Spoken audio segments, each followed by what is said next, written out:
Hello दोस्तों, आप सभी का स्वागत है हमारे यूट्यूब चैनल आशीष जी के अकेडमी पे। मैं आशीष कुमार।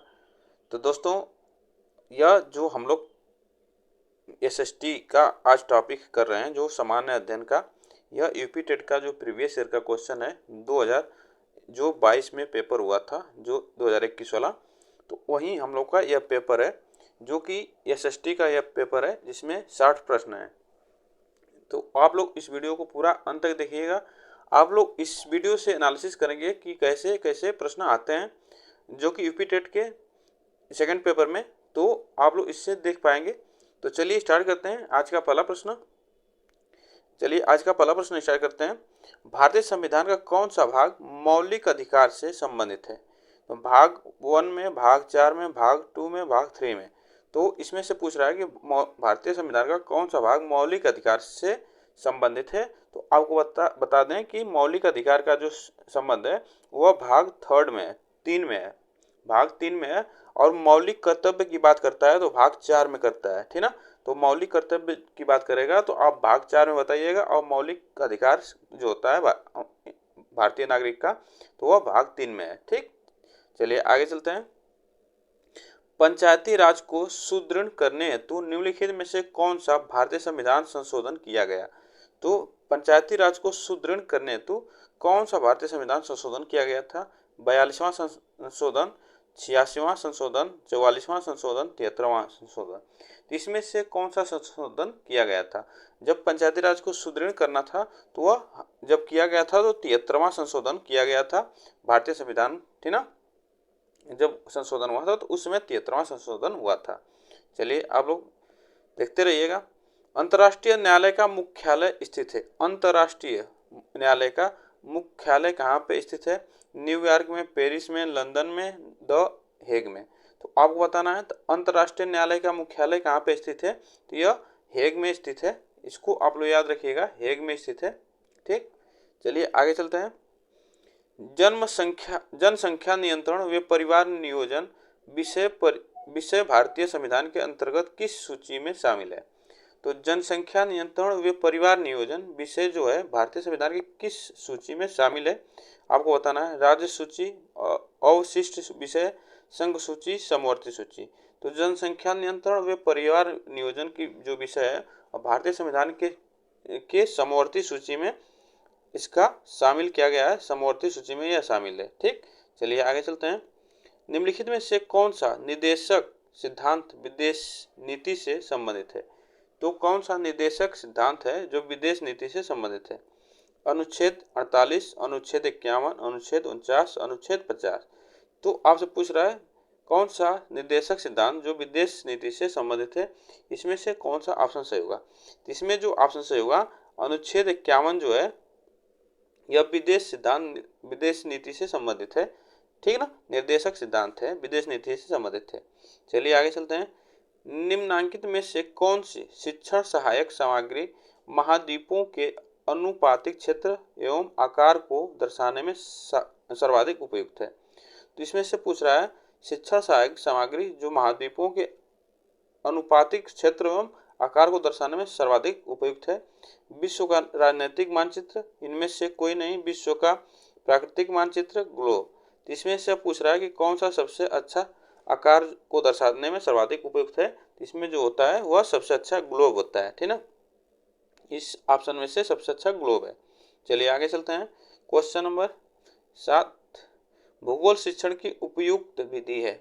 भूगोल शिक्षण की उपयुक्त विधि है। आप लोग देखिएगा, इससे अच्छे अच्छे प्रश्न जो आते हैं आप लोग इससे एनालिसिस करेंगे कि कैसे कैसे प्रश्न आते हैं, ठीक ना।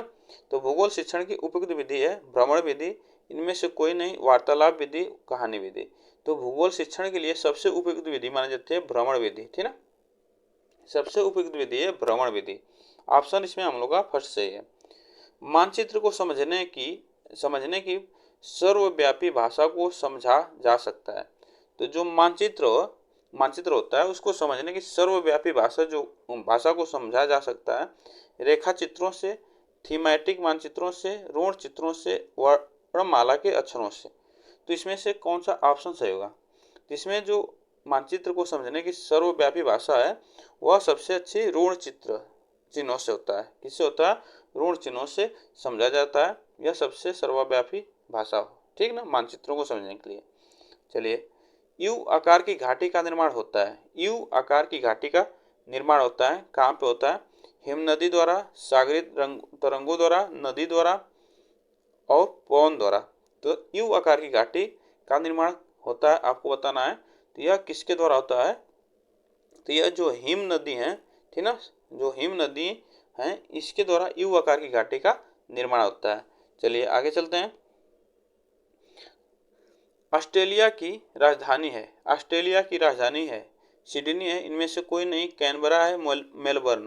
तो इसमें से ऑस्ट्रेलिया की राजधानी आपसे पूछा है, तो इसमें आप लोग पता है ऑस्ट्रेलिया की राजधानी कैनबरा है, ठीक ना, ऑस्ट्रेलिया की राजधानी कैनबरा है। चलिए आगे चलते हैं। दी ए इलाही की स्थापना किसने की थी?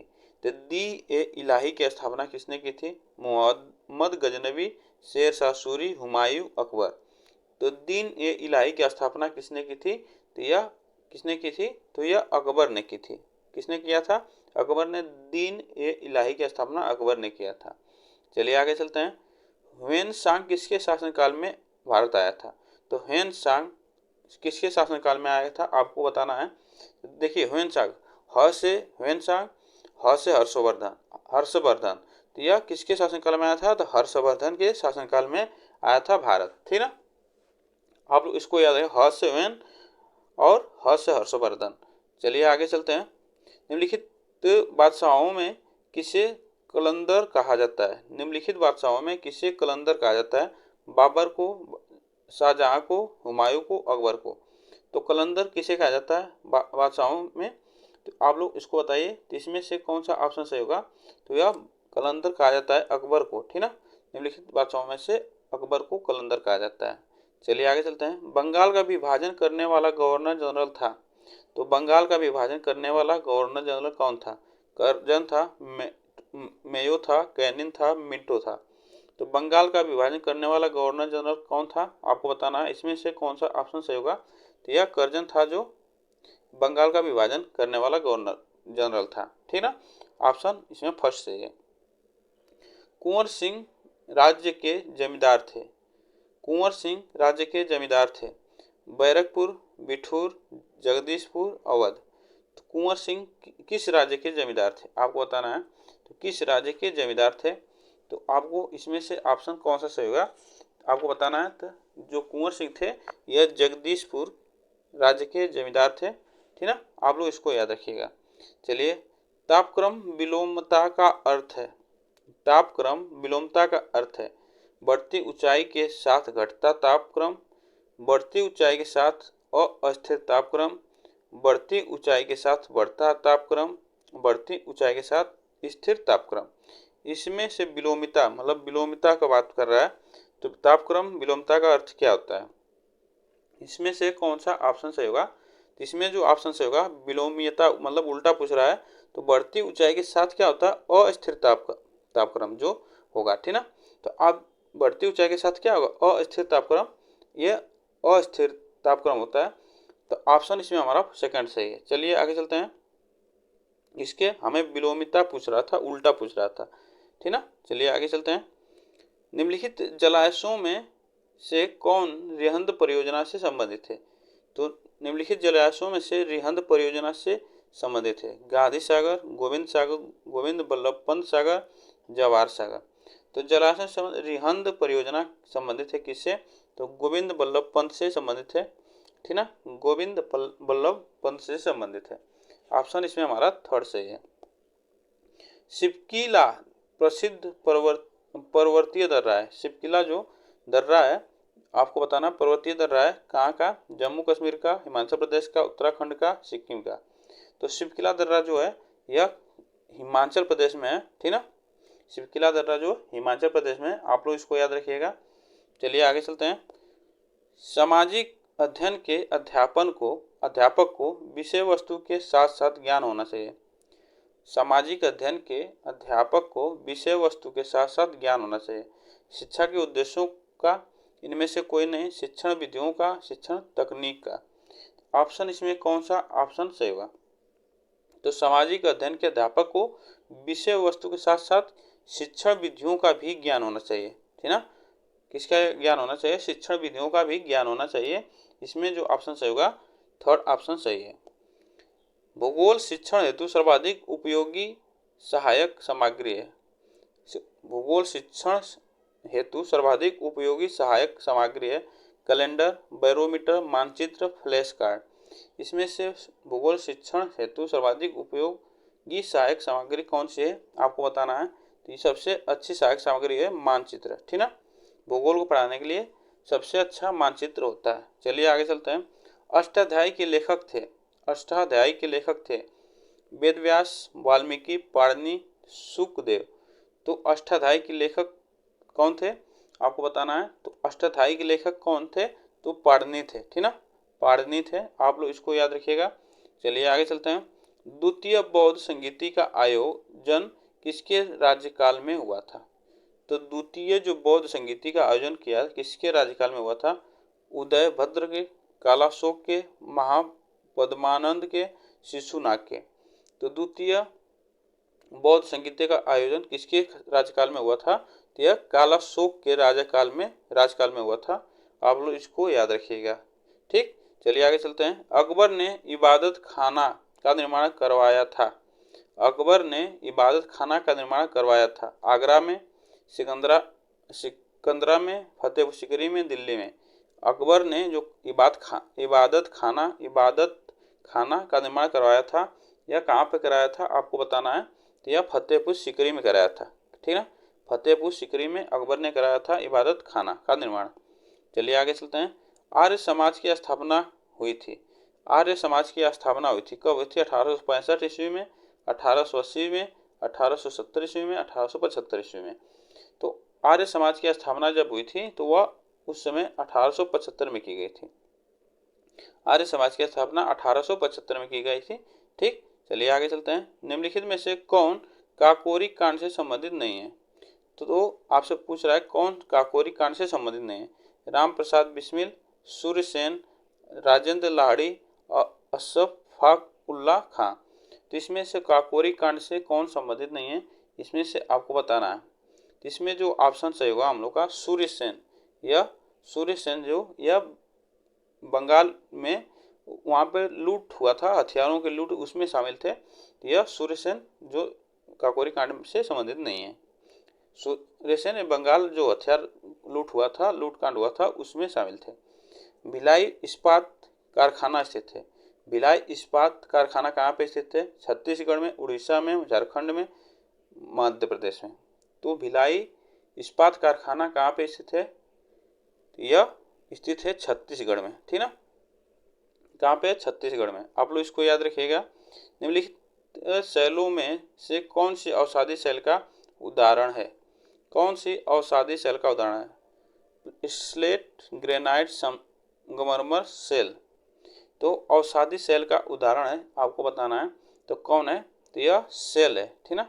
और यह जो शैल है यह अवसादी शैल का उदाहरण है, ठीक। चलिए आगे चलते हैं। पुच्छल तारे की पूंछ की दिशा सदैव होती है। जो पुच्छल तारे की पूंछ की दिशा सदैव होती है, सूर्य की ओर होती है, दक्षिण पूर्व की ओर होती है, सूर्य से दूर होती है और उत्तर पूर्व की ओर होती है। तो पुच्छल तारे की जो पूंछ होती है की दिशा जो होती है वह सूर्य से दूर होती है, ठीक ना, सूर्य से दूर होती है। ऑप्शन इसमें हम लोग का थर्ड सही है। निम्नलिखित में से कौन भ्रंश से संबंधित है? भ्रंश से संबंधित है। संपन्नपति, ग्राबेन, नतीलंब घाटी, हांग बैंग। तो इसमें से भ्रंश से संबंधित है। ऑप्शन इसमें कौन सा सही होगा? तो यह ग्राबेन जो है यह भ्रंश से संबंधित है, ठीक ना, ग्राबेन। चलिए आगे चलते हैं। निम्नलिखित में से कौन उष्णकटिबंधीय मरुस्थल नहीं है? आपसे नहीं पूछा है, कौन सा नहीं है? आटाकामा, कालाहारी और अरबिया और गोबी। तो उष्णकटिबंधीय मरुस्थल नहीं है, उष्णकटिबंधीय की बात कर रहा है। तो इसमें से कौन सा नहीं है? तो कालाहारी जो है यह उष्णकटिबंधीय मरुस्थल नहीं है, ठीक ना। इसमें ऑप्शन सेकंड सही है। खेल दिवस कब मनाया जाता है? तो खेल दिवस कब मनाया जाता है? आपको बताना है 25 अगस्त को, 31 अगस्त को, 29 अगस्त को और 30 अगस्त को। तो खेल दिवस कब मनाया जाता है, इसमें से कौन सा ऑप्शन सही होगा। तो खेल दिवस जो मनाया जाता है यह 29 अगस्त को मनाया जाता है, मेजर ध्यानचंद के जन्मदिन के अवसर पर, ठीक ना। 29 अगस्त को उनका जन्मदिन होता है और उसी दिन खेल दिवस मनाया जाता है। चलिए आगे चलते हैं। योग के संबंध में प्रमुख ग्रंथ योग दर्शन के लेखक कौन है। योग दर्शन के लेखक कौन है। महर्षि भरत, महर्षि वेददंत, महर्षि नारद, महर्षि पतंजलि। तो योग दर्शन के लेखक कौन है, तो महर्षि पतंजलि हैं, ठीक ना। महर्षि पतंजलि हैं, आप लोग इनको याद रखिएगा। जीन नामक प्रोटीन किस फसल से संबंधित है। जीन नामक प्रोटीन किस फसल से संबंधित है। धान से, जई से, सोयाबीन से, मक्का से। तो जीन नामक जो फसल है किससे संबंधित है, यह मक्का से संबंधित है। किससे संबंधित है, मक्का से संबंधित है। चलिए आगे चलते हैं। गाय की कौन सी नस्ल दुकाजी उद्देश्य की है। दुकाजी उद्देश्य की है। गिर, थारपारकर, जर्सी, सिंधी। गाय की कौन सी नस्ल दुकाजी उद्देश्य की है, तो इसमें से कौन सी है, तो गिर, ठीक ना। यह जो गिर है दुकाजी उद्देश्य की है। ऑप्शन इसमें हमारा फर्स्ट सही है। चलिए आगे चलते हैं। भारत को कुल कितने कृषि जलवायु क्षेत्रों में बांटा गया है। भारत को कुल कितने कृषि जलवायु क्षेत्रों में बांटा गया है। 9, 22, 12, 15। तो भारत को कुल कितने कृषि जलवायु क्षेत्रों में बांटा गया। इसमें कृषि जलवायु की बात कर रहा है तो यहाँ पे 15, कितने 15 जलवायु क्षेत्र में बांटा गया है। और यूपी की बात किया जाए तो यहाँ पे यूपी को 9 जलवायु क्षेत्र में, कृषि जलवायु क्षेत्र में बांटा गया है। यूपी को 9 कृषि जलवायु क्षेत्र में बांटा गया है। इससे क्वेश्चन आ सकता है, ठीक। चलिए आगे चलते हैं। केसर प्राप्त किया जाता है, तो केसर किससे प्राप्त किया जाता है। केसर सबसे ज़्यादा जम्मू कश्मीर में होता है, जम्मू कश्मीर में होता है सबसे ज़्यादा। तो कलिका से, बाय दलपुंज से, पत्ती से, पुष्प वर्तिका से। तो इसमें से पुष्प वर्तिका से जो केसर प्राप्त किया जाता है, सबसे ज़्यादा केसर जम्मू कश्मीर में होता है। चलिए आगे चलते हैं। मानव शरीर में कुल कितनी पसलियाँ होती हैं। तो मानव शरीर में कुल कितनी पसलियाँ होती हैं। 22 होती हैं, 28 होती हैं, 26 होती हैं, 24 होती हैं। तो मानव शरीर में कुल कितनी पसलियाँ होती हैं, आप लोग इसको याद रखिएगा। एक दिन में 24 घंटे होते हैं, तो मानव के शरीर में 24 पसलियाँ होती हैं, ठीक ना। एक दिन में 24 घंटे होते हैं, तो मानव के शरीर में भी 24 पसलियाँ होती हैं। इससे आप लोग याद रखिएगा। टीएबी का टीका किस रोग से बचाव करता है। टीएबी से जो टीका है किस रोग से बचाव करता है। तपेदिक, काली खांसी, डिप्थीरिया, मियादी बुखार। टीएबी का टीका किस रोग से बचाव करता है, इसमें से कौन सा ऑप्शन सही होगा। तो यह टीएबी का टीका जो है मियादी बुखार है उससे बचाव करता है, ठीक। चलिए आगे चलते हैं। अंतर्राष्ट्रीय योग दिवस किस दिन मनाया जाता है। तो अंतर्राष्ट्रीय योग दिवस किस दिन मनाया जाता है। 21 जून को, 28 जून को, 20 जून को, 25 जून को। तो आप लोग जानते हैं कि सबसे बड़ा दिन जब होता है उसी दिन मनाया जाता है अंतर्राष्ट्रीय योगा दिवस। तो सबसे बड़ा दिन होता है 21 जून को, ठीक ना। 21 जून को सबसे बड़ा दिन होता है, उसी दिन मनाया जाता है अंतर्राष्ट्रीय योग दिवस मनाया जाता है, ठीक। किस वस्त्रों में गोंद के कलफ का उपयोग किया जाता है। गोंद के कलफ का उपयोग किया जाता है। ऊनी वस्त्र में, नायलॉन वस्त्र में, सूती वस्त्र में, रेशमी वस्त्र में। तो इसमें से आपको बताना है किस वस्त्र में गोंद के कलफ का उपयोग किया जाता है। इसमें से कौन सा ऑप्शन सही होगा। इसमें जो ऑप्शन सही होगा, रेशमी वस्त्र जो होते हैं उसमें गोंद के कलफ का उपयोग किया जाता है, ठीक ना। चलिए, राजपूत पेंटिंग के लेखक कौन है। राजपूत पेंटिंग के लेखक कौन है। आनंद के, कुमार स्वामी, इनमें से कोई नहीं, राय कृष्ण दास, WG आचार्य।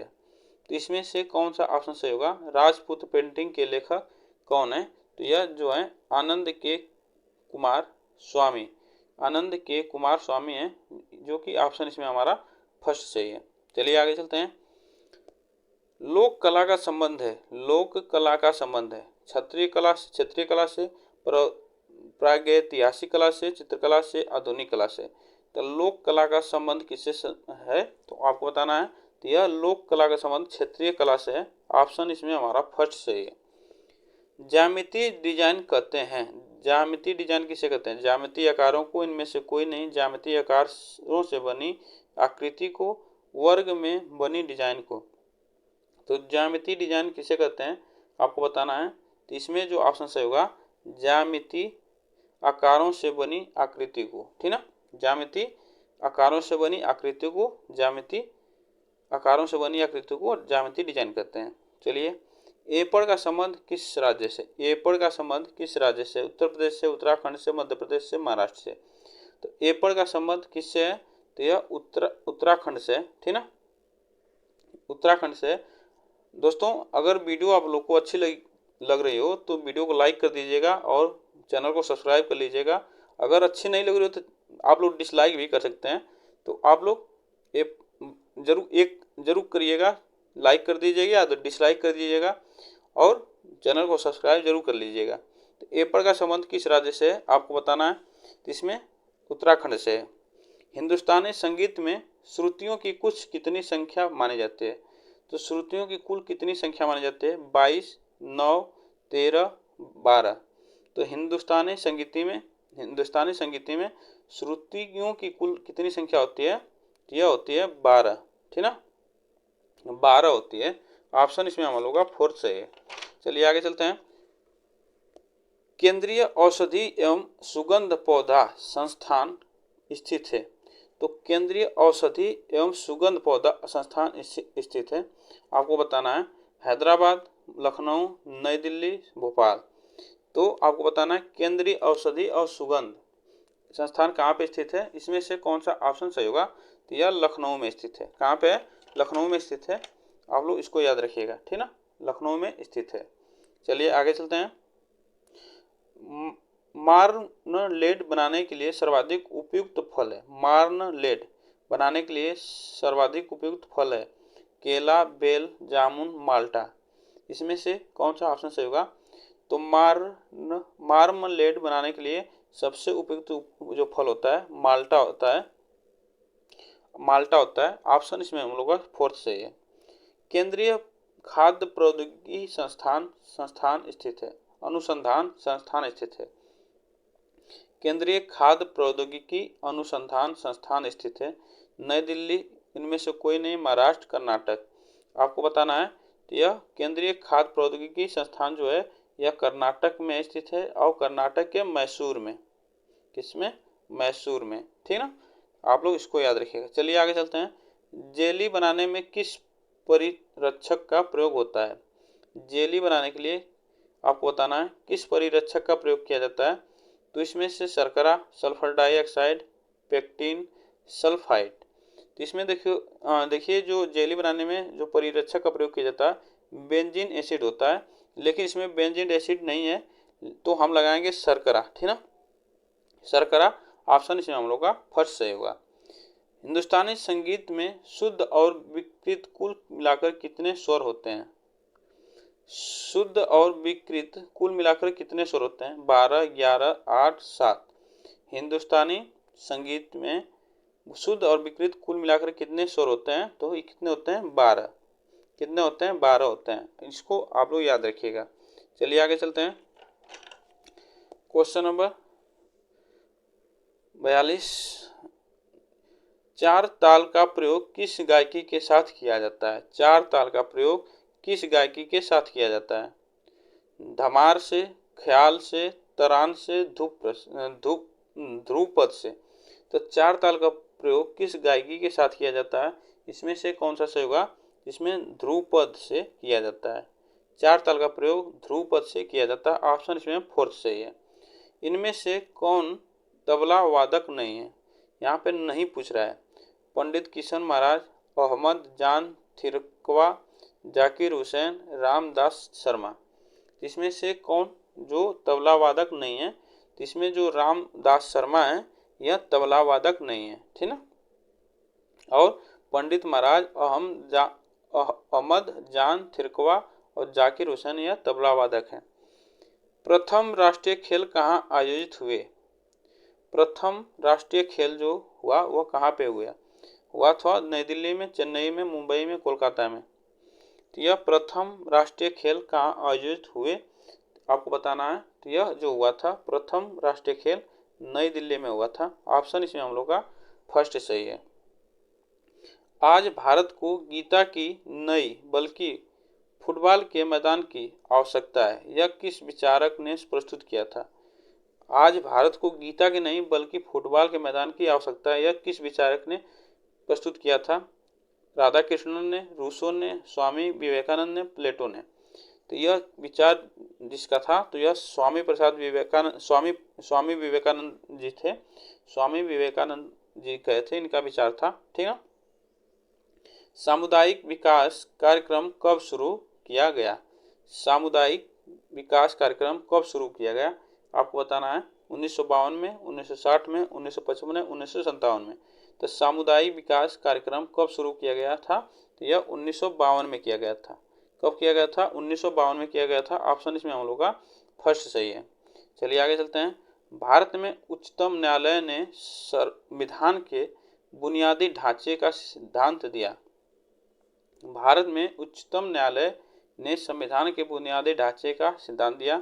शंकरी प्रसाद के मामले में, केशवानंद भारती के मामले में, सज्जन सिंह के मामले में, गोलकनाथ के मामले में। तो इसमें जो सिद्धांत दिया था तो वह केशवानंद भारती के मामले में किया था। ठीक ना, केशवानंद भारती के मामले में किया था। ऑप्शन इसमें जो सही होगा सेकंड सही है। और एक केरल से थे। आप लोग इसको याद रखिएगा। चलिए आगे चलते हैं।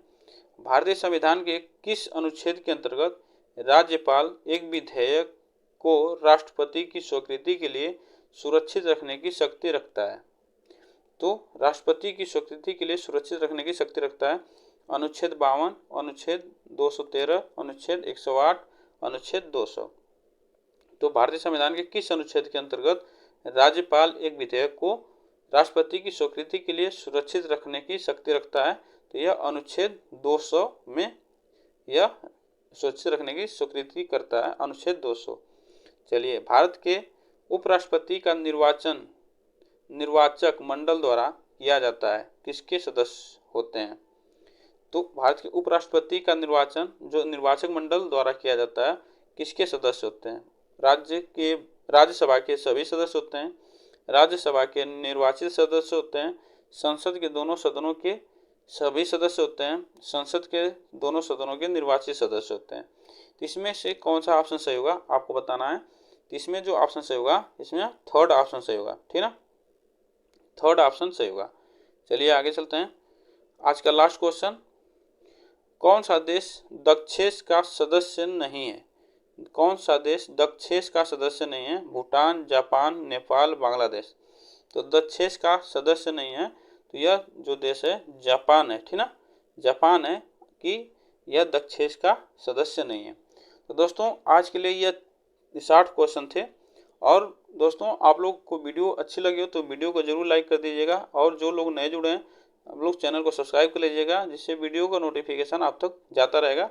और वीडियो आपको अच्छी नहीं लगे तो आप लोग लाइक भी कर सकते हैं, तो आप कमेंट में बता सकते हैं कुछ। तो आप लोग इसको एक जरूर करिएगा, या लाइक डिसलाइक और कमेंट में जरूर बताइएगा कैसी लगी वीडियो। तो फिर मिलते हैं नेक्स्ट वीडियो में, तब तक के लिए थैंक यू सो मच। आज के लिए बस इतना ही।